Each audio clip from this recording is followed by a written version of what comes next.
On a hot Tuesday morning, workers hurry to finish building a house on a dead-end street. On the other side, a baby crawls through the freshly cemented yard while his mother talks to the bricklayer. Silently, the baby stops in front of a crack and stares, motionless. Beneath the concrete, a soft scraping sound begins to rise. Not understanding, the child approaches, hearing the held breath of something struggling to emerge. A dust-covered snout breaks through the surface. And when the bricklayer sees the scene, his eyes darken. Love animal stories? Then subscribe now and don't miss a thing. Thanks for being with us. Now, back to our story. Maple Creek was the kind of neighborhood where everyone knew each other's business, but no one seemed to mind. Nestled in a quiet suburb of Portland, Oregon, it was a place where front doors remained unlocked during daylight hours and children played freely in the streets until dinner time. In this close-knit community, a stray German shepherd had become something of a mascot over the past few years. The locals called him Duke, though no one knew his real name or where he had come from. Duke was a gentle giant with intelligent eyes that seemed to understand human conversation. He would make his rounds through the neighborhood each day, stopping at different houses for treats and affection. Mrs. Eleanor Finch at number 37 always saved bacon scraps for him on Tuesday mornings. The Hamilton kids at the corner house would throw tennis balls for him every afternoon after school. Even Mr. Grunwald, who claimed to hate dogs, could be spotted sneaking Duke leftover pot roast when he thought no one was looking. At the end of Maple Drive, in the cul-de-sac that had sat empty for years, construction had been underway for the past 6 months. A modest 2-story home was nearly completed, commissioned by the Wyatt family who would soon be moving in. Ryan and Taylor Wyatt, both in their early 30s, had saved for years to build their dream home in this perfect neighborhood. Their 1-year-old son Noah was the center of their universe, and they wanted to raise him somewhere safe, somewhere with a sense of community. On this particular Tuesday in late June, the summer heat hung thick in the air as construction workers busied themselves with what appeared to be the final stages of the project. Frank Donovan, the contractor overseeing the build, wiped sweat from his brow as he checked his watch for the 3rd time in 10 minutes. "We need to get this concrete poured before noon," he barked at his crew. "The forecast says rain by late afternoon, and I'm not scheduling another pour." The workers nodded, moving with increased urgency. Something about Frank's demeanor seemed off today. He was typically laid back, cracking jokes and taking his time to ensure everything was done properly. Today, though, there was a nervous energy about him, an impatience that put everyone on edge. Across the street, Eleanor Finch stood on her porch, fanning herself with yesterday's mail as she observed the construction site. Her attention, however, was divided. It was Tuesday, Bacon Day, but Duke hadn't shown up for his weekly treat. In fact, she realized she hadn't seen the friendly dog for 2 days now. "Have you seen Duke?" she called out to Lisa Campbell, who was pushing her 4-year-old daughter Emma on a tricycle down the sidewalk. Lisa shook her head. "Not since Monday morning. Emma's been asking about him. It's not like him to disappear like this." Eleanor frowned. "I hope he's all right. Perhaps someone took him in because of the heat." As they spoke, a silver SUV pulled up to the construction site. Taylor Wyatt stepped out, her honey blonde hair pulled back in a practical ponytail. She opened the rear door and unbuckled little Noah from his car seat. The toddler had Ryan's dark curls and Taylor's bright blue eyes, a perfect blend of both parents. "Ryan will meet us here in about an hour," Taylor told Frank, as she approached with Noah balanced on her hip. "He wants to see the progress before we finalize the payment schedule." Frank nodded, his smile not quite reaching his eyes. "We're just finishing up the back patio. The concrete's being poured now. Everything else is pretty much done, just waiting on some fixtures and final touches." Taylor beamed, excitement evident in her expression. "Can we take a look inside? Noah's been cooped up all morning and I'd love to start planning where to put the furniture." Sure thing," Frank agreed, gesturing toward the house. Just be careful with the little one. There are still some tools lying around. As Taylor carried Noah into what would soon be their home, Emma tugged on her mother's hand. "Mommy, when is Duke coming back? I saved half my sandwich for him." Lisa sighed. "I don't know, sweetie. Maybe he's on an adventure. Or maybe he found another neighborhood with better treats," Eleanor suggested with a forced laugh, trying to keep the concern from her voice. Inside the Wyatts' nearly finished home, Taylor set Noah down on the hardwood floor of what would be their living room. The space was bright and open, with large windows allowing sunlight to stream in. Noah immediately began crawling around, exploring his new domain with the curiosity that only a 1-year-old could muster.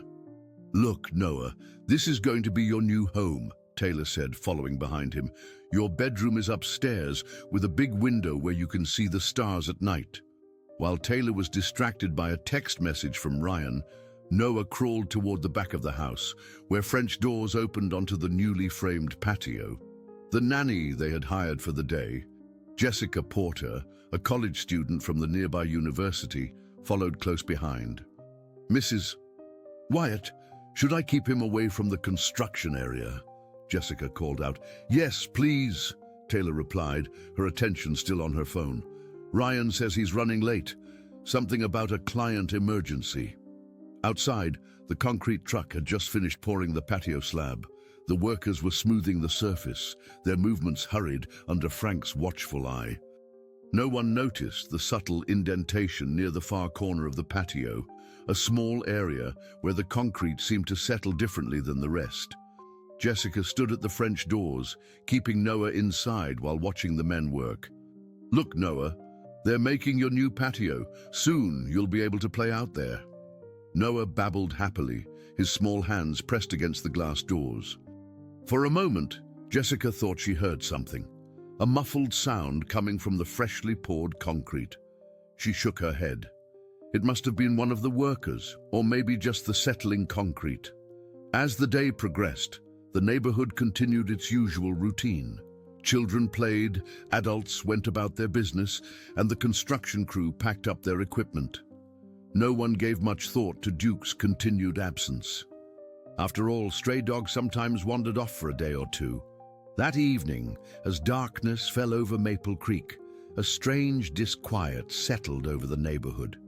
The usual chorus of nighttime sounds, crickets chirping, distant traffic, the occasional barking dog, seemed somehow incomplete.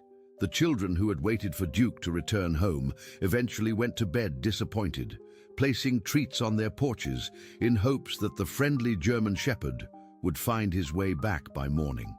At the construction site, the concrete had hardened enough to walk on, though it would take several more days to cure completely.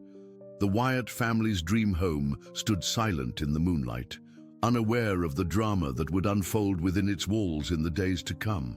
And beneath the smooth surface of the newly poured patio, something stirred ever so slightly, creating the tiniest of cracks in the setting concrete, a small imperfection that would soon change everything. In their temporary apartment across town, Taylor tucked Noah into his crib. "Just 3 more days, little one," she whispered, kissing his forehead. 3 more days, and we'll be in our forever home."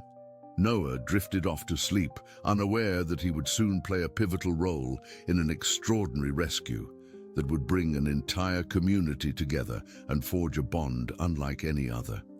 3 days passed in a blur of activity for the Wyatt family. Between finalizing paperwork, arranging furniture deliveries, and wrapping up loose ends at their apartment, Taylor and Ryan barely had time to breathe. Noah, blissfully unaware of the chaos, continued his daily routine of naps, meals, and discoveries. Thursday morning dawned bright and clear, the perfect day for a final inspection of their new home before the official move-in scheduled for Saturday. Taylor loaded Noah into his car seat, along with Jessica, their part-time nanny, who would be helping with the transition. "I can't believe we're actually doing this," Taylor said as she navigated through morning traffic. After all those years of saving and planning, we finally have our own home. Jessica smiled, adjusting her sunglasses. It's a beautiful neighborhood. Noah is going to love growing up there. Ndud, in the back seat, Noah babbled happily, clutching his favorite stuffed animal, a well-worn plush dog that bore a striking resemblance to Duke, though the Wyatts had never met the neighborhood's beloved German shepherd. When they arrived at Maple Creek, several neighbors were already outside, tending to gardens or chatting on porches. Taylor waved politely as she pulled into the driveway of their new home. "Everyone seems so friendly," she remarked, unbuckling Noah from his car seat. "That's why we chose this neighborhood," Ryan said, appearing from around the corner of the house. He had left earlier that morning to meet with Frank for a final walkthrough. Taylor's face lit up. "How does everything look?" "Perfect," Ryan replied, taking Noah from her arms and lifting him high above his head, eliciting giggles from the toddler. Frank just left. He said the patio concrete has cured nicely and everything else is ready to go. We are officially homeowners. And as the adults chatted about final details and moving plans, Noah wriggled in his father's arms, clearly wanting to be put down. Ryan obliged, setting the boy on the newly cured patio. "He's fine," Ryan assured when Taylor looked concerned. "The concrete's completely dry now. Let him explore a bit." Jessica followed close behind as Noah crawled across the smooth grey surface, his tiny hands patting the concrete as if testing its solidity. The morning sun had already begun to warm the patio, but it remained pleasantly cool to the touch. "I'm going to check on the upstairs bathroom," Taylor said. "Frank mentioned something about a small issue with the shower fixture." Ryan nodded. "I'll be in the kitchen, measuring for the appliance delivery." As the parents disappeared into the house, Jessica took a seat on the patio steps, keeping a watchful eye on Noah from a few feet away. She pulled out her phone to check her class schedule for the upcoming fall semester when Noah's movements caught her attention. The toddler had stopped crawling and was now sitting still, staring intently at something on the ground. Jessica squinted, trying to see what had captured his interest. From her position, it looked like nothing more than a small crack in the concrete, likely just a natural imperfection in the setting process. "What did you find, buddy?" she called out, her tone light. But Noah didn't respond. He remained fixated on the crack, his head tilted slightly as if listening. Across the street, Eleanor Finch stepped out onto her porch with a cup of tea. Her worried gaze swept the neighborhood, as it had every morning for the past 5 days. Duke's continued absence had gone from concerning to alarming. Several neighbors had put up "missing dog" signs, but there had been no sightings. Eleanor noticed the activity at the Wyatts' new home and watched as the young woman, the nanny she presumed, stood up and walked toward the baby who was sitting oddly still on the patio.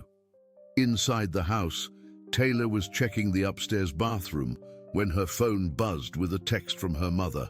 "How's the new house? Send pictures." She smiled, snapping a quick photo of the master bathroom before heading back downstairs. On the patio, Jessica had reached Noah and was now kneeling beside him. "What's so interesting, Noah?" she asked, following his gaze to the crack in the concrete. The crack was thin but distinct, running about 6 inches along the surface. As Jessica leaned closer, she thought she saw something unusual. The crack seemed to be widening ever so slightly. And was that movement? Noah suddenly placed his small hand on the concrete next to the crack and made a sound that was somewhere between a squeal and a word. Jessica frowned, leaning even closer to the imperfection in the concrete. That's when she heard it. A faint, muffled sound coming from beneath the surface. It was so quiet that she might have imagined it, but Noah clearly heard it too. His expression had changed from curiosity to something like recognition. "Mrs. Wyatt?" Jessica called out, her voice uncertain. "Mr. Wyatt, I think you should come see this." Ryan emerged from the house first, wiping his hands on his jeans. "What's up?" Jessica pointed to the crack. I think there's something under the concrete. Ryan chuckled. Probably just air pockets, new concrete settles, and he stopped mid-sentence as the crack visibly widened. Now, all three adults could see it. Something dark was pushing up through the narrow opening. It looked like fur? "Oh my God," Taylor whispered, her hand flying to her mouth. The mysterious object continued to emerge slowly from the crack, a small, dirt-covered protrusion that was unmistakably organic. As they watched in horrified fascination, the shape became clear. It was a nose, a dog's nose, crusted with dried concrete, but unmistakably trying to push through to the surface. Noah, seemingly unfazed by the adult's shock, reached out and gently touched the exposed nose. A faint whimper emanated from beneath the concrete. "There's a dog under there!" Jessica exclaimed, her voice cracking with disbelief. "It's alive!"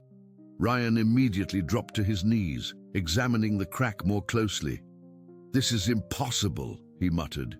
Yet the evidence was right in front of them, a living creature trapped beneath several inches of solid concrete. "Call someone!" Taylor cried, pulling Noah away from the crack. "The construction company, animal control, anyone!" Jessica was already dialing 911, her hands shaking as she explained the situation to the dispatcher. Ryan, meanwhile, had run to his truck and returned with a small toolbox.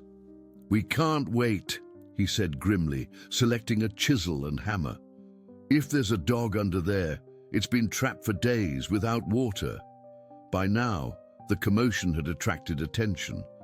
Eleanor Finch had noticed the unusual activity and was crossing the street, followed by Lisa Campbell and her daughter Emma. "What's happening?" Eleanor called as she approached the patio. "There's a dog trapped under our concrete," Taylor explained, her voice strained. "It's still alive somehow." Eleanor's hand flew to her heart. "Duke? Could it be Duke?" "Who's Duke?" Ryan asked, carefully beginning to chip away at the concrete around the exposed nose, taking great care not to injure the animal. "Our neighborhood dog," Lisa explained quickly. "A German Shepherd. He's been missing for almost a week now." Emma pushed forward, her eyes wide. "Is Duke in there? Is he hurt?" Ryan worked methodically, enlarging the hole around the dog's nose. With each careful strike of the hammer, more of the animal became visible, a dirt-encrusted snout, then part of a face. The dog was eerily still, save for the shallow movement of breathing.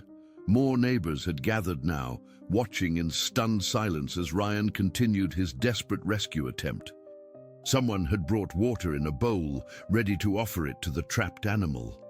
"How could this happen?" Taylor asked, holding Noah tightly as she watched her husband work. "How could no one notice a dog before pouring concrete?" No one had an answer. All eyes were on the growing hole in the patio and the increasingly visible face of what was indeed a German Shepherd. Frank Donovan's truck screeched to a halt in front of the house. The contractor leapt out, his face ashen as he took in the scene. "What the hell is going on?" he demanded, pushing through the small crowd that had formed. When he saw what Ryan was doing and the dog's face emerging from the concrete, he stopped dead in his tracks. That's impossible," he stammered. "We checked the area before pouring. There was nothing there." But the evidence was undeniable. As Ryan carefully chipped away more concrete, exposing one of the dog's eyes, cloudy but blinking weakly in the sudden light, a collective gasp went up from the onlookers. "It's Duke," Eleanor confirmed, tears streaming down her face. "My God, it's him." Noah squirmed in Taylor's arms, reaching toward the dog with insistent hands. There was something uncanny about the way the toddler had found the exact spot where the dog was buried, as if some invisible connection existed between them. The sound of sirens filled the air as emergency vehicles approached. Ryan had managed to expose most of the dog's head now, and someone was carefully dripping water onto the animal's dry tongue. Taylor looked at her dream home, at the gathered neighbors, at the traumatized animal being rescued from her backyard, and at her son, who couldn't take his eyes off the emerging dog. In that moment, she understood that their lives had changed irrevocably. Their perfect new beginning had transformed into something entirely unexpected.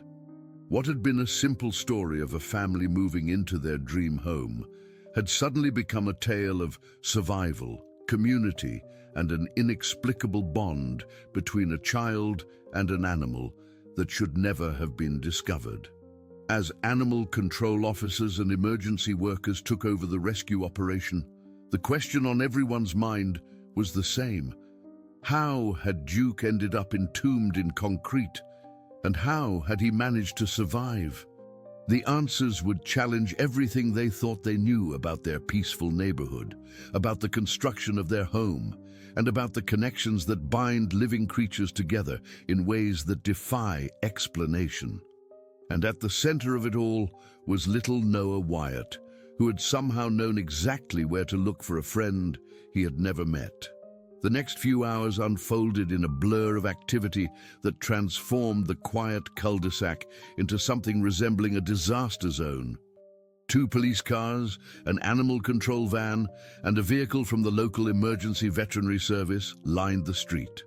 Neighbors gathered in clusters, some offering help, others simply bearing witness to the extraordinary event unfolding before them. Dr. Amelia Chen, the emergency veterinarian, knelt beside the growing hole in the concrete, her experienced hands steady despite the pressure of the situation. "The fact that he's responding to stimuli is remarkable," she said, as she carefully administered a small amount of water to Duke's exposed muzzle. "But we need to work quickly. The longer he remains trapped, the lower his chances." Ryan had been relieved of his makeshift rescue efforts and now stood with Taylor and Noah, watching as professionals took over with proper equipment. A specialized concrete cutting saw had been brought in, its diamond blade designed to cut through the material without generating excessive heat that might harm the trapped animal. "I still don't understand how this could have happened," Taylor whispered, her voice barely audible over the whine of the saw. "How does a dog get trapped under concrete without anyone noticing?" Frank Donovan stood apart from the others, his complexion still ashen as he spoke with a police officer. His gestures were animated, defensive. "I'm telling you, we checked the area before pouring," he insisted. "Standard procedure, there was no dog." Officer Maria Reyes nodded, taking notes. "When exactly was the concrete poured?" "Last Tuesday morning," Frank replied, "around 10 a.m. The weather report called for rain that afternoon, so we were rushing to get it done." Eleanor Finch approached them, her normally cheerful demeanor replaced by something harder. "Tuesday morning is when I last saw Duke," she said. "He came by for his bacon treat, then headed off in this direction. I never saw him after that." The officer made another note. "Ms. Finch, you said this dog is a stray, no official owner." "He's been in the neighborhood for years," Eleanor explained. "Everyone feeds him, looks after him. He's family to all of us." As they spoke, the rescue operation was progressing methodically. The concrete cutting team had created a perimeter around Duke's position, carefully removing sections of the patio to expose more of the trapped animal. What they found as they worked was both astonishing and heartbreaking. Duke was curled into a tight ball, his body fitting into what appeared to be a shallow depression in the ground beneath the patio. This natural cavity had likely saved his life, providing just enough space for his chest to expand and contract with shallow breaths. But how he had ended up there and how the construction crew had missed him remained a mystery. "There's a possibility he was unconscious when the concrete was poured," Dr. Chen suggested, as more of Duke's body was revealed. "Maybe he was injured or ill and sought shelter in that depression." Noah remained unusually focused on the rescue operation, his small body straining forward in Taylor's arms as if drawn by some invisible force. Several times, Taylor had attempted to take him inside, away from the stressful scene, but each time he had protested with such vehemence that she eventually gave up. "It's like he knows him," she told Ryan, bewildered. "But that's impossible." We've never even been to this neighborhood before the house was being built. Ryan shook his head, equally puzzled. Kids have good instincts about animals. Maybe he just senses that Duke is in trouble. By mid-afternoon, the rescue team had removed enough concrete to expose Duke's entire body. The German shepherd lay motionless, except for the slight rise and fall of his ribcage, his once lustrous coat now matted with dirt and dried concrete. Dr. Chen and her assistant worked swiftly, assessing his condition before attempting to move him. He's severely dehydrated, hypothermic, and likely suffering from respiratory distress and muscle atrophy, she reported. But his vital signs are surprisingly stable given the circumstances. This dog has an incredible will to live. With extreme care, the team lifted Duke onto a specialized stretcher. His body was stiff, his joints locked from days of immobility. As they carried him toward the waiting veterinary vehicle, a collective hush fell over the crowd of onlookers. Even the children seemed to understand the gravity of the moment. Noah suddenly let out a sound, not quite a word, but something between a cry and a call. Duke's ear twitched in response, the first voluntary movement anyone had seen from him since the rescue began. "Did you see that?" Jessica whispered. He heard Noah. Dr. Chen paused, looking back at the toddler. "Bring him closer," she suggested, "but not too close. We don't know how the dog might react." Taylor hesitated, then stepped forward with Noah. The boy reached out a small hand toward Duke, not quite touching him, but extending in his direction. And then, to everyone's amazement, Duke's tail moved, just a slight tremor, but unmistakable. "That's unusual," Dr. Chen murmured. "Given his condition, he shouldn't be responding to external stimuli like that." But respond he did. As Noah babbled something in his toddler language, Duke's eyes, previously half-closed and unfocused, seemed to find the child, holding his gaze for a long moment before closing again. "We need to get him to the clinic now," Dr. Chen said, breaking the spell of the moment. "Every minute counts." As the emergency vehicle pulled away with Duke inside, a strange emptiness settled over the gathering. The neighbors began to disperse, returning to their homes with the promise to check in later for updates. The police continued their investigation, questioning Frank and his crew about the construction process and the events leading up to the concrete pour. Ryan placed an arm around Taylor's shoulders. "So much for our peaceful move-in," he said, attempting humor despite the circumstances. Taylor leaned into him, emotionally drained. "I can't stop thinking about how long he was under there. 5 days, Ryan. 5 days without food or water, barely able to breathe." "The important thing is that he's alive," Ryan reminded her, "and it's pretty incredible that Noah was the one who found him." They looked at their son, who had finally fallen asleep in Jessica's arms, exhausted from the day's events. His face was peaceful, untroubled by the drama that had unfolded around him. "What happens to Duke now?" Taylor asked as they walked into their new home, which suddenly felt very different from the dream house they had imagined. "If he survives, he'll need somewhere to recover," Ryan replied. "From what the neighbors said, he doesn't have an official owner." Taylor nodded slowly, a thought taking shape. Maybe that's something we could help with." As evening fell over Maple Creek, the neighborhood buzzed with conversations about the day's events. In living rooms and over backyard fences, the same questions were being asked. How had Duke ended up beneath the concrete? Why hadn't anyone noticed him missing sooner? And what was the strange connection between the dog and little Noah Wyatt? At Emerald City Emergency Veterinary Hospital, Dr. Chen and her team worked tirelessly through the night. Duke's condition was critical but stable.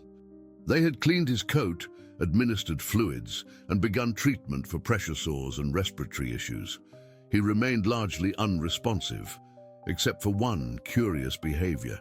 He seemed to stir whenever Dr. Chen mentioned the Wyatt family, particularly Noah. "I've seen animals form attachments to their rescuers before," she told her assistant as they monitored Duke's vital signs. But this is different. It's almost as if he knew the child before today. Back at the Wyatt home, Taylor placed Noah in his portable crib in what would eventually be his bedroom.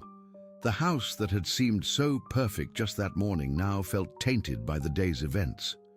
The partially destroyed patio would need to be completely redone, but that seemed insignificant compared to what had almost happened. "I called the vet hospital," Ryan said as Taylor joined him in the kitchen. They had decided to spend the night in the new house despite everything, using camping mattresses until their furniture arrived. "Duke is holding his own. They're cautiously optimistic." Taylor nodded, relief washing over her. "Good. That's good." She hesitated, then added, "I've been thinking about what I said earlier, about helping with Duke's recovery." Ryan smiled. "You want to adopt him, don't you?" "Is that crazy? We don't even know him. And with a toddler and a new house." "It's not crazy," Ryan assured her. "You saw how Noah responded to him. And after what Duke's been through, he deserves a good home." They talked late into the night, making plans and contingencies. If Duke survived, when Duke survived, they corrected themselves, they would offer him a permanent home. It felt right somehow, as if this had always been the plan, obscured until now by the veil of ordinary life. As they finally drifted off to sleep, the same peaceful silence that had settled over Maple Creek for years once again blanketed the neighborhood. But beneath that silence, something had fundamentally changed. Connections had formed, mysteries had emerged, and a story had begun that would bind together a family, a community, and an extraordinary dog in ways none of them could yet imagine.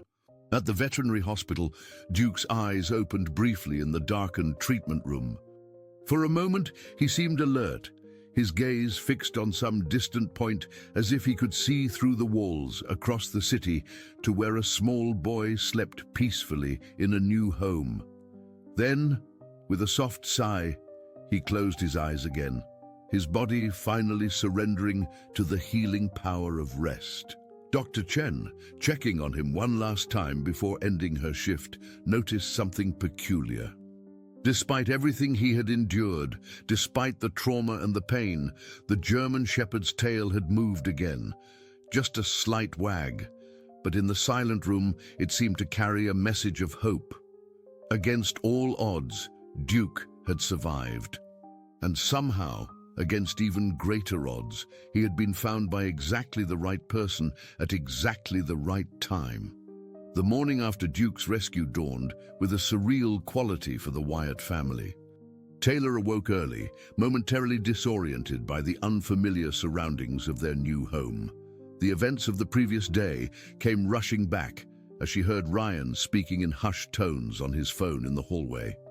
"Yes, we'd like to be kept updated on his condition," he was saying. We're considering adopting him if he recovers." Taylor slipped out of the sleeping bag they'd used for the night and checked on Noah, who was still sleeping peacefully in his portable crib. The toddler's face was serene, showing no signs of the extraordinary role he had played in yesterday's events. Downstairs, the house felt different in the morning light, less like the pristine dream home they had envisioned, and more like a place with its own history and secrets, despite being newly built.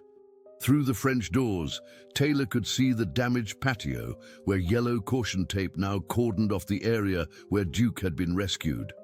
"That was the vet hospital," Ryan said, joining her with 2 cups of coffee from the travel thermos they'd brought.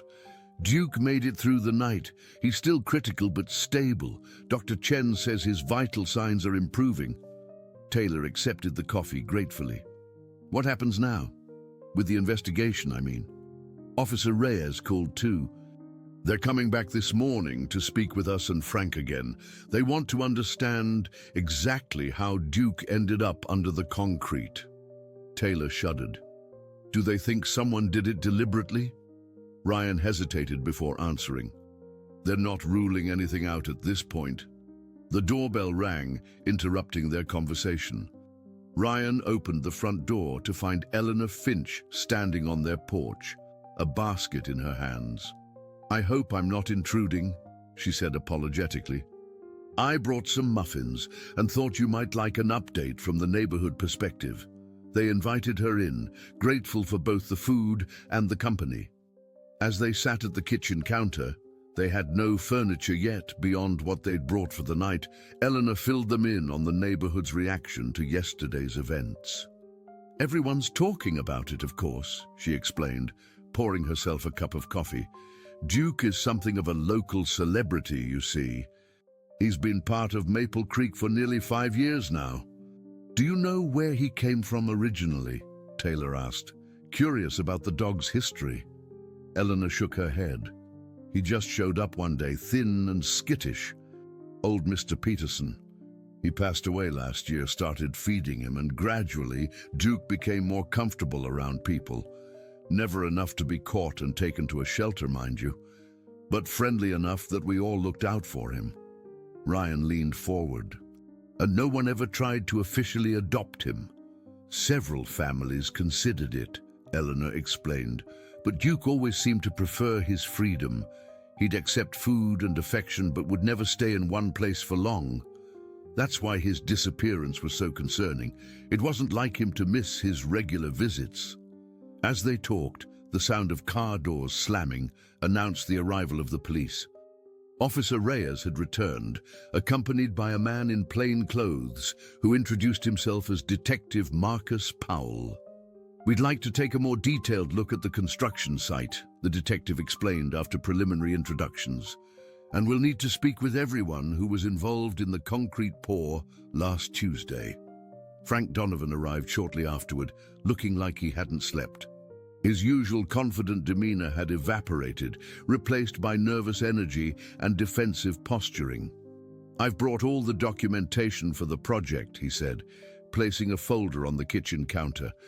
"Work orders, material receipts, employee timesheets, everything." Detective Powell nodded. "We'll need to speak with your crew as well. I understand there were 4 workers present for the concrete pour?" Frank nodded. "My regular team. They've all worked for me for years. Good guys, all of them." Soon, as the adults talked, Noah awoke, and Jessica, who had arrived early to help with the move, brought him downstairs. The toddler immediately toddled to the French doors, pointing insistently at the damaged patio. "Dog," he said clearly, one of the few words in his limited vocabulary. "Dog." Taylor and Ryan exchanged surprised glances. Noah had said dog before, usually when referring to his stuffed animal, but never with such clarity and purpose. "Yes, Noah, that's where we found the dog," Taylor said, kneeling beside him. "But he's not there anymore. He's at the doctor's getting better." Noah continued to stare at the patio, his expression unusually serious for a child his age. Then, to everyone's surprise, he turned and pointed at Frank. "Bad," he said, his small face scrunching into a frown. "Bad." An uncomfortable silence fell over the room. Frank's face reddened. "Kids say the darndest things," he said with a forced laugh. Detective Powell watched the interaction with interest, but said nothing. Instead, he suggested they all move outside to examine the patio area more closely. In the bright morning light, the rescue site looked even more dramatic than it had the day before. The concrete had been cut away in a rough square, revealing the depression in the earth where Duke had been trapped. Crime scene technicians were taking photographs and measurements, treating the area with the same meticulous care they would a more conventional investigation. "So walk me through it," Detective Powell said to Frank. "Tuesday morning, you arrive with your crew. What time was that?" Frank shifted his weight uncomfortably. "Around 7:30. We had to prepare the area before the concrete truck arrived at 9:45. "And did you inspect the site before pouring?" "Oh, of course," Frank replied, a defensive edge creeping into his voice. "It's standard procedure. We check for debris, make sure the forms are secure, verify the ground is properly prepared." "And no one saw a German shepherd?" Frank spread his hands in frustration. "How could we miss something like that? It's not like we're talking about a mouse or a small bird. It's a full-size dog." One of the crime scene technicians called the detective over, pointing to something in the exposed earth. Powell knelt down, examining what appeared to be a shallow tunnel leading from the depression where Duke had been found. "Interesting," he murmured. "This looks like it might connect to something under the house foundation." Frank paled visibly. "That's impossible. We would have noticed a tunnel during the foundation work." "Let's find out," Powell replied, gesturing for the technicians to continue excavating along the tunnel's path. As the investigation continued outside, Taylor took Noah back into the house.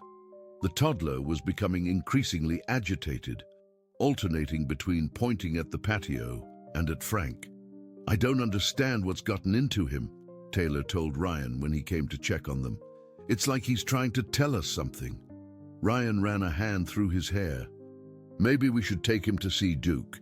If there's some kind of connection between them, seeing that Duke is okay might calm him down." Taylor hesitated. "Is that a good idea? Duke is still in critical condition." "I'll call Dr. Chen and ask," Ryan decided. "If she thinks it might help Duke too, maybe she'll allow a brief visit." Outside, the investigation had taken an unexpected turn. The technicians had followed the tunnel and discovered that it led to a small space beneath the house's foundation, a space that contained a nest of sorts, lined with bits of fabric and dried grass. "What is this?" Powell asked, shining a flashlight into the cavity. One of the technicians carefully reached in and extracted something small and dark from the nest. "It looks like puppies," she said in surprise. "Mummified puppies." Frank staggered backward. "That's not possible. We would have seen them during construction." Powell examined the tiny bodies carefully. "They've been here a while," he observed. "Several weeks at least, judging by the state of decomposition." "Were there any delays in your construction schedule, Mr. Donovan?" Frank nodded reluctantly. "We had a 3-week pause in April due to material shortages. The foundation was poured, but we hadn't started on the house structure yet. So the site was largely unattended during that time." We had security fencing, but yes, no one was working here. The pieces were beginning to fall into place." Powell straightened up, brushing dirt from his knees. "I think we might be looking at a case of maternal instinct, not foul play. It appears that Duke, who everyone assumed was male, is actually female. She likely had a litter of puppies and hid them in this protected space during the construction pause." Eleanor Finch, who had been watching from a distance, stepped forward. "But Duke always seemed like a male dog. No one ever saw her with puppies." "Some female dogs, especially strays, become very secretive when they have a litter," Powell explained. "They'll hide their puppies and only visit them when they think it's safe." "And the puppies," Taylor began, unable to finish the question. Powell's expression was grim. "They didn't survive. We can't be sure why, without a proper examination, but it could have been disease, predators, or simply lack of proper care if the mother couldn't provide adequate nutrition." "So, when the construction resumed," Ryan began. "Duke kept trying to return to the nest," Powell finished for him. "Even after the puppies were gone, maternal instinct would have driven her to check on them. When the patio was being prepared for concrete, she must have found a way in, perhaps through a temporary opening in the construction barrier." Frank looked devastated. "We resumed work on Tuesday morning after the weekend. The forms for the patio were set up on Monday. If she got in overnight, she could have been trying to reach her nest when the workers arrived," Powell concluded. "Maybe she hid in that depression when she heard people coming, or perhaps she was already inside the tunnel checking on her puppies." "And no one noticed her before pouring the concrete?" Taylor asked, incredulous. Frank spread his hands helplessly. "If she was in the tunnel, or even curled up in that depression, with all the noise and activity, I don't know. It's horrible, but I swear none of us saw her." The revelation cast the entire situation in a new and heartbreaking light. Duke wasn't just a neighborhood stray who had accidentally been trapped. She was a mother who had lost her puppies and nearly lost her own life trying to return to them. "We need to tell Dr. Chen about this," Ryan said. "It might affect Duke's treatment if they know she's female and recently had puppies." Dennis, as the adults processed this new information, Noah had escaped Jessica's attention and toddled back to the French doors. He stood there, his small hands pressed against the glass, watching the activity on the patio with an expression of profound sadness that seemed impossible for a child his age. "Dog sad," he said when Taylor came to retrieve him. "Dog sad." In that moment, Taylor made a decision. "We're going to the veterinary hospital," she announced. "Right now. Noah needs to see Duke, and I think Duke needs to see him too." As they prepared to leave, Detective Powell approached Ryan. "We'll continue investigating, but at this point, it appears to be a tragic accident rather than intentional harm. Still, there are serious questions about construction site safety and protocols that need to be addressed." Ryan nodded grimly. "Whatever happens, that dog deserves justice and a home." The Wyatt family left for the veterinary hospital, leaving behind their damaged dream home and the ongoing investigation. The secrets buried beneath their patio had forever changed their perception of the house they had so carefully planned, but they had also opened a door to an unexpected addition to their family, one that was currently fighting for her life in a sterile hospital cage, unaware that she had been found at last by someone who would never abandon her. Emerald City Emergency Veterinary Hospital was a modern facility with glass doors that slid open automatically as the Wyatt family approached. The reception area was quiet, with only a few people waiting with their pets, a stark contrast to the chaos of the previous day. Taylor carried Noah while Ryan spoke to the receptionist. "We're here about Duke, the German Shepherd that was rescued yesterday." The young woman's eyes widened in recognition. "Oh yes, the concrete dog. Everyone's been talking about it. Let me page Dr. Chen for you." While they waited, Noah grew increasingly restless in Taylor's arms, squirming and pointing down the corridor that led to the treatment areas. "Dog," he insisted. "Sea dog." Dr. Chen appeared a few minutes later, her scrubs wrinkled from a long shift, but her expression brightening when she saw them. "Mr. and Mrs. Wyatt, I was hoping you'd come by, and you brought Noah." She crouched down to the toddler's level after Taylor set him on the floor. "You're the little hero who found Duke, aren't you?" Noah didn't respond to her directly, instead continuing to point down the hallway. "Dog, sea dog." Dr. Chen glanced up at Taylor and Ryan. "He seems quite determined." "We've learned some new information about Duke," Ryan explained quickly. "The police investigation found evidence that she's actually female and recently had a litter of puppies. They didn't survive, and it seems she was trying to return to their nest when she got trapped under the concrete." Dr. Chen's expression shifted to one of professional interest. "That would explain some of the physical findings we couldn't quite account for. We noticed signs that she'd recently nursed puppies, but given the circumstances, we were focused on her immediate survival." "How is she doing?" Taylor asked, the question that had been foremost in her mind since they'd left home. "Better than we expected, honestly," Dr. Chen replied. "She's severely dehydrated and malnourished, with some muscle atrophy and pressure sores from being immobilized. But her organs are functioning remarkably well, given what she endured. We've been providing IV fluids, nutritional support, and oxygen therapy." "Can we see her?" Ryan asked. "Noah is very insistent, and we thought, well, it might help both of them."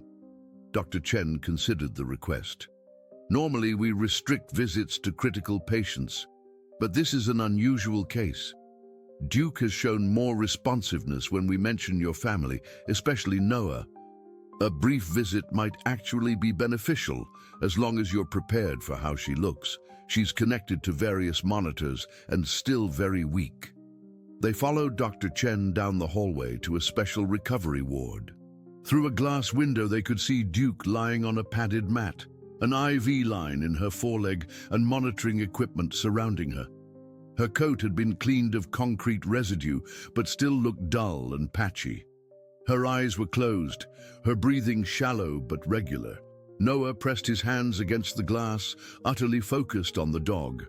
"Duke," he said clearly, surprising his parents with his use of the name they hadn't taught him.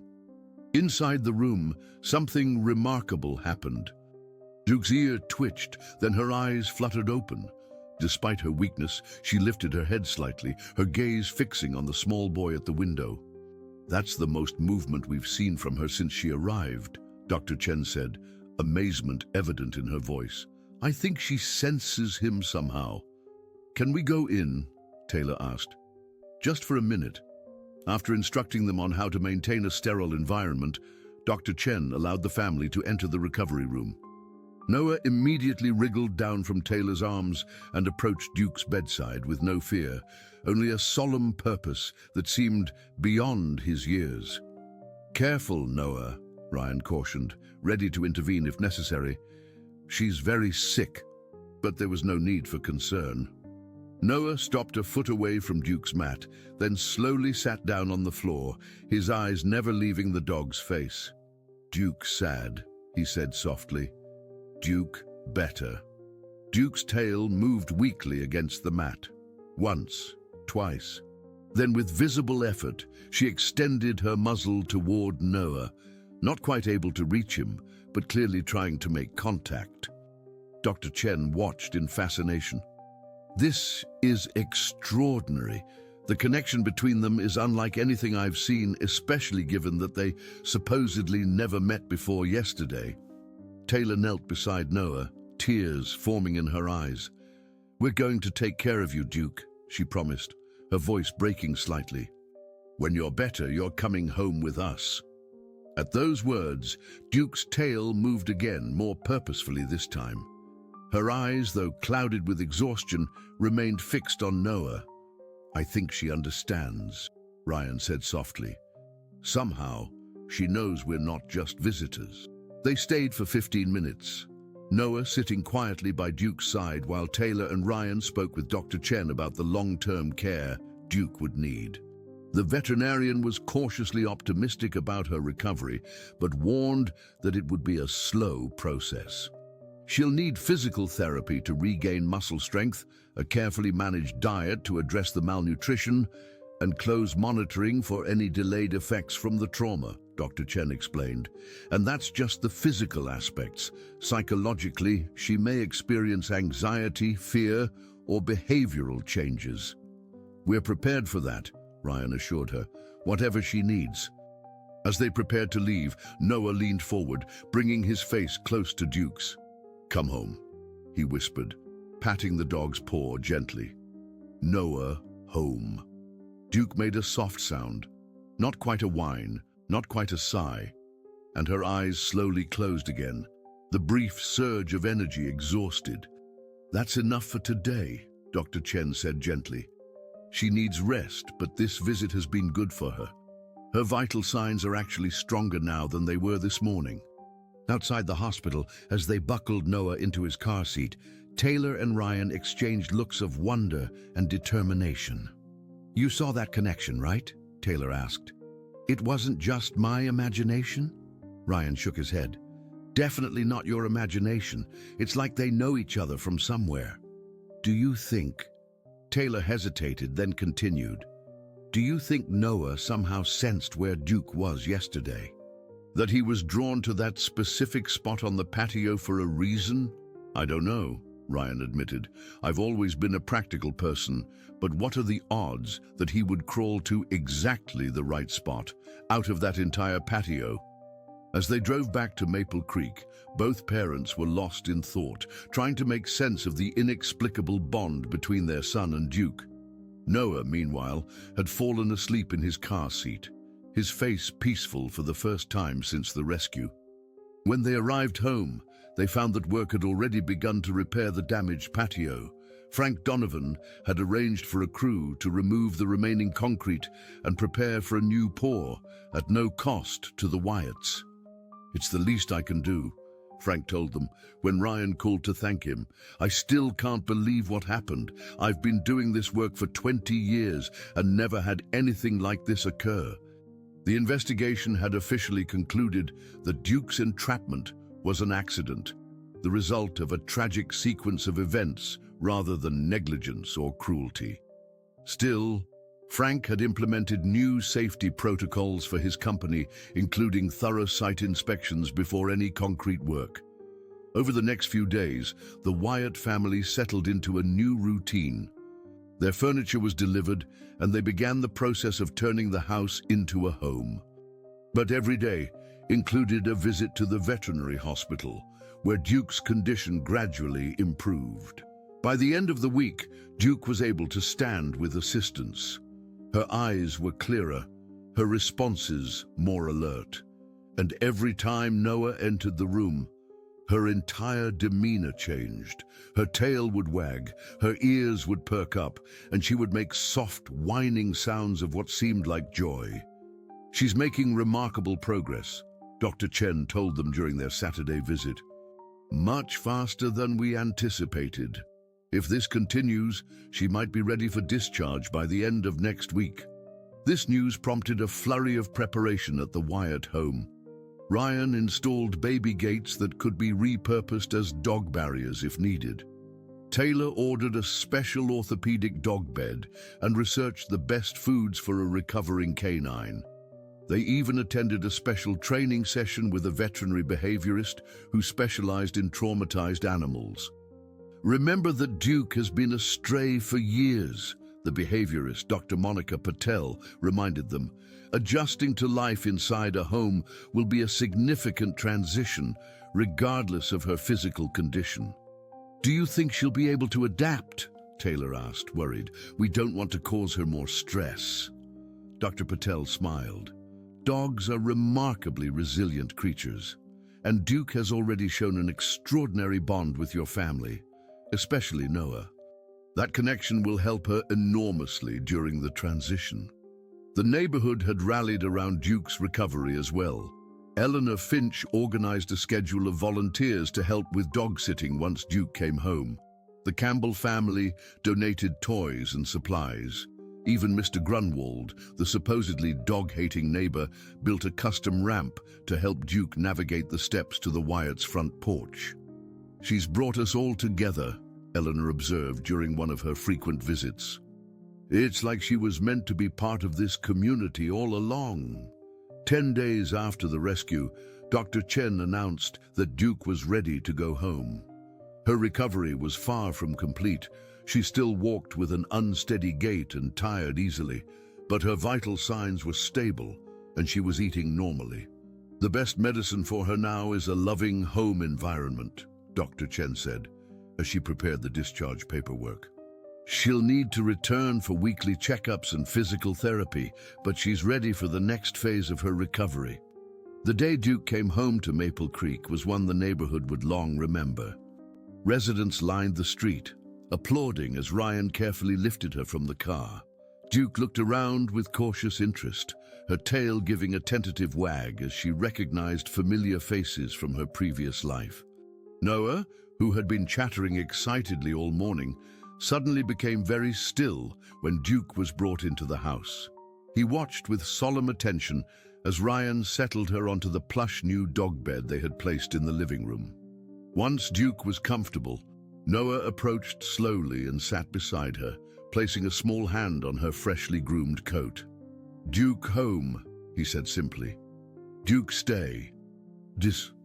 Duke responded by laying her head on Noah's lap, her eyes closing in what could only be described as contentment.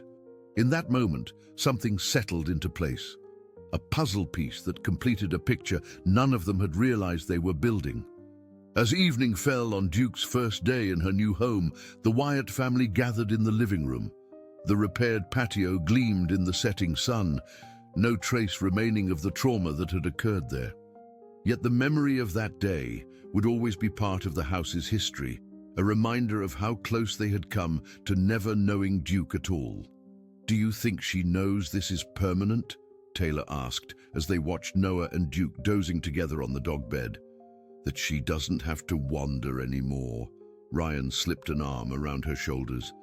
I think she knew before we did. Somehow she found exactly where she was supposed to be. Outside, the lights of Maple Creek began to twinkle on one by one. The neighborhood settled into its evening rhythm, dinner being prepared, children being called in from play, doors being closed against the gathering darkness. But in one house, at the end of the cul-de-sac, a circle had been completed. A family had been made whole with the addition of an extraordinary dog, and a bond had been formed that would continue to shape their lives in ways they had yet to discover.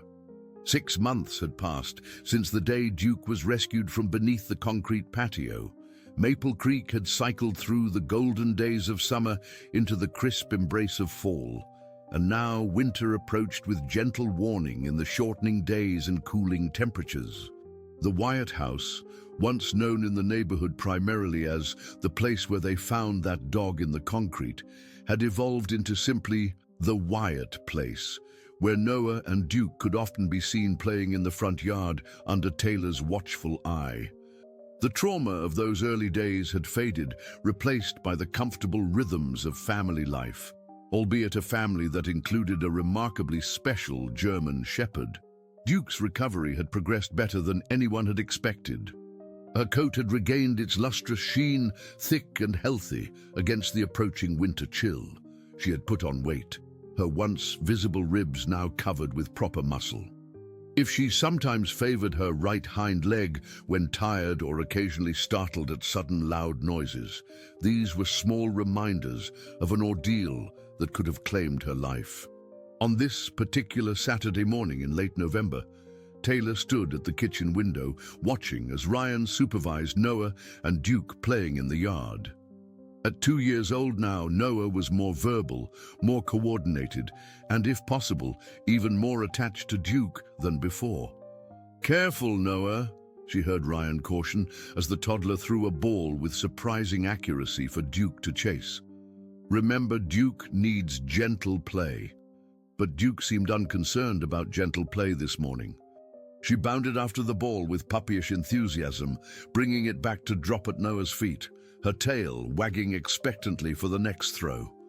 The veterinarians had been amazed by her physical recovery, attributing it to a combination of excellent care and what Dr. Chen called the Noah effect, the inexplicable boost in vitality Duke exhibited whenever the boy was near. The doorbell rang, pulling Taylor from her observations. She opened the door to find Eleanor Finch and several other neighbors standing on the porch, arms laden with covered dishes and decorations. "Right on time," Taylor greeted them with a smile. "Noah and Duke are out back with Ryan." Today was a special day in Maple Creek, the 6-month anniversary of Duke's rescue, which the neighborhood had decided to commemorate with a celebration they were calling Duke's Day. What had begun as a simple gathering had evolved into something of a block party, with the Wyatt home as its center. "The tent is all set up in the commons area," Eleanor reported as she set down a casserole on the kitchen counter. "And Mr. Grunwald is manning the grill, if you can believe it. He's become Duke's biggest fan." Taylor laughed. Duke has a way of winning people over. Indeed, Duke's story had reached far beyond Maple Creek. A local newspaper had run a feature on the rescue, which had been picked up by regional news and then shared widely online. The Wyatts had declined offers for television interviews, protective of Noah's privacy and concerned about exploiting Duke's traumatic experience, but they had allowed Dr. Chen to document the case for veterinary journals. Duke's survival and recovery were being studied as an extraordinary example of canine resilience. As noon approached, the celebration began in earnest. The common green space at the center of Maple Creek had been transformed with a large tent, tables covered in food, and an area designated for children and dogs to play safely together. A banner reading "Happy Duke's Day" hung from the tent's entrance, decorated with paw prints painted by the neighborhood children. Duke, wearing a special bandana for the occasion, moved through the crowd with gracious dignity. accepting pets and treats with equal appreciation. She stayed close to Noah, however, never straying more than a few feet from the toddler. Their connection had only strengthened over the months, developing into something that seemed almost telepathic at times. "I still can't believe how she knows what he needs," Taylor commented to Dr. Chen, who had been invited to the celebration as an honored guest. Last week, Noah woke up from a nightmare, and before we even heard him on the monitor, Duke was already at his door, whining to be let in. Dr. Chen nodded. "The bond between them is remarkable. I've been practicing veterinary medicine for 15 years, and I've never seen anything quite like it." As the afternoon progressed, Frank Donovan arrived with his family. There had been some uncertainty about inviting him, given his role in the accident, but Taylor had insisted. "He's part of Duke's story too," she had pointed out, "and he's done everything he could to make amends." Indeed, Frank had gone beyond repairing the patio. He'd become a vocal advocate for construction site safety, developing new protocols for his company and sharing them with others in the industry. He had also made anonymous donations to animal rescue organizations, though this was something the Wyatts had discovered only through Eleanor's extensive neighborhood intelligence network. When Frank approached Duke, the German Shepherd regarded him with what could only be described as serene forgiveness, accepting a hesitant pat on the head before returning her attention to Noah, who was trying to share his ice cream with her despite Taylor's gentle prohibitions. "He still blames himself," Ryan observed quietly to Taylor as they watched the interaction. "I know," she replied, "but Duke doesn't hold grudges. That's something we could all learn from her." The highlight of the celebration was a short ceremony where Mayor Thompson, who lived just 2 streets over and had followed Duke's story from the beginning, presented a special commendation to the Wyatt family and to Duke for extraordinary courage and community spirit. A small bronze plaque would be installed in the neighborhood park, commemorating Duke's survival and the community's response. As the mayor spoke about resilience and hope, Taylor found herself reflecting on the strange journey that had brought them to this moment. They had come to Maple Creek seeking a perfect house in a perfect neighborhood, a blank slate on which to build their family's future. Instead, they had found themselves thrust into a drama they could never have anticipated, one that had permanently altered the course of their lives.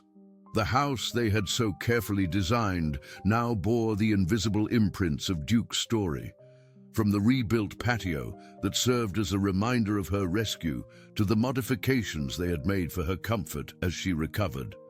The neighborhood they had chosen for its picture-perfect charm had revealed itself to be something far more valuable, a community capable of coming together in crisis, of extending compassion beyond species boundaries, of celebrating second chances. And Noah, their quiet, thoughtful boy, had revealed depths of empathy and connection that continuously amazed them. His vocabulary had expanded dramatically in recent months, but Duke remained his favorite and most frequently used word.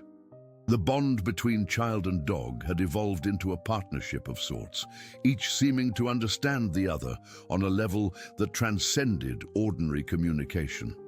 As evening approached and the celebration began to wind down, Taylor found Noah and Duke curled up together on a blanket beneath a maple tree.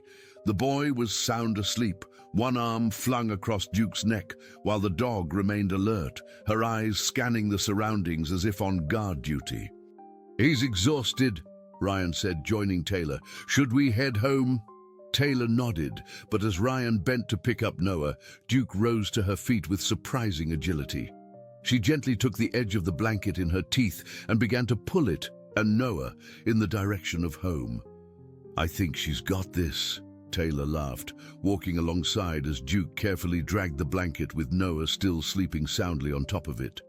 Neighbors stopped to watch, smiling at the sight of the German Shepherd transporting her small human with such gentle determination. By the time they reached their front porch, Noah had stirred slightly but remained drowsy. Duke waited patiently as Ryan lifted him, then followed the family inside, taking up her usual position on the special bed in Noah's room after he had been tucked in for the night. Later, as Taylor and Ryan sat on their back patio, the same spot where Duke had been discovered, they reflected on the day and the journey of the past 6 months. "Do you ever think about how close we came to never finding her?" Taylor asked, her voice soft in the gathering darkness.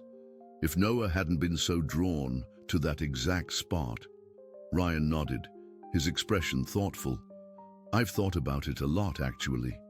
The sequence of events, the timing, the way Noah just seemed to know. Some people might call it coincidence, but it feels like more than that," Taylor finished for him, "like they were meant to find each other." "Maybe they were," Ryan said simply. Inside the house, in Noah's dimly lit bedroom, Duke lifted her head at the sound of the toddler's soft murmuring in his sleep. She moved from her bed to stand beside his crib, resting her muzzle on the rail where his small hand could touch her fur. Noah settled immediately at the contact, his breathing deepening into peaceful sleep. Duke remained there, a silent guardian, her eyes reflecting the soft glow of the night light. In them was a wisdom and contentment that spoke of a journey completed, of wounds healed, of a place finally found after years of wandering. She had lost her puppies, had nearly lost her life, but had found something unexpected in the ruins of that tragedy. A family, a purpose, a bond that defied explanation. As the seasons continued to turn in Maple Creek, the story of Duke and Noah would be told and retold, evolving from a neighborhood legend into something approaching a modern fable. Children would point out the plaque in the park to visitors, explaining with wide eyes how a baby had found a dog buried alive in concrete, how the dog had survived against impossible odds, how they had formed a connection that seemed magical. Adults would share the story too, though with different emphasis, on community, on resilience, on the unexpected ways that lives can intersect and change each other. Frank Donovan would tell it as a story of redemption and second chances. Dr. Chen would present it to her veterinary students as a case study in extraordinary recovery. Eleanor Finch would recount it to new neighborhood residents as part of Maple Creek's unofficial history. But for the Wyatt family, Duke's story was their story now, inseparable from their own, woven into the fabric of their daily lives and future memories. The house that had once been simply an investment, a structure of wood and concrete, had been transformed into something far more meaningful, a home where an extraordinary dog had found her way, against all odds, into exactly the right arms. And on quiet evenings for years to come, long after the neighborhood celebration had faded into memory, Duke would still take her place beside Noah, their unlikely bond, a testament to the mysteries of connection that sometimes transcend explanation. In those peaceful moments, with the boy's hand resting trustingly on her fur, Duke seemed to understand what the humans around her were still learning, that the most profound love often comes in the most unexpected packages, and that sometimes the greatest treasures are found in the cracks of what we thought was solid ground. Their extraordinary bond reminds us that connections can form in the most unexpected ways, transcending barriers we might think impossible to cross. To continue this emotional journey, we've prepared a special playlist with equally captivating stories. Find it by clicking to your left. If you enjoyed this tale of resilience and connection, please don't forget to subscribe to our channel and give this video a thumbs up.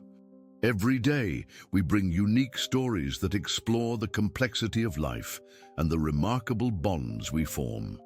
We look forward to reading your thoughts in the comment section below. What unexpected connections have changed your life?